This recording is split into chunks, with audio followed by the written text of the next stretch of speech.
Kalau setiap kali duduk lama, sakit dari pinggang terus turun sampai ke paha dan kaki, jangan tunggu sampai berjalan pun mula berubah. Ramai ingat benda ni cuma lenguh biasa. Padahal bila saraf mula tertekan, rasa sakit boleh datang tanpa warning. Mula-mula cuma rasa tegang, lepas tu kaki mula kebas, mencucuk dan rasa macam saraf kena tarik. Nak bangun tidur susah, nak drive tak selesa, nak sujud masa solat pun mula rasa sakit.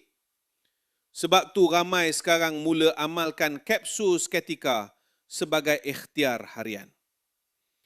Ia diformulasikan dengan gabungan dama merah, getah kemenyan India, daun pegagar dan koridalis untuk membantu tubuh rasa lebih selesa dan ringan bergerak apabila diamalkan secara konsisten.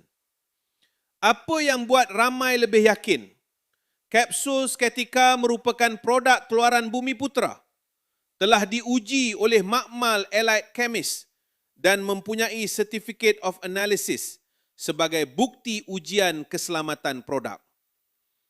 Ramai pengguna mula berkongsi mereka perasan perubahan kecil dalam rutin harian selepas mengamalkannya secara konsisten.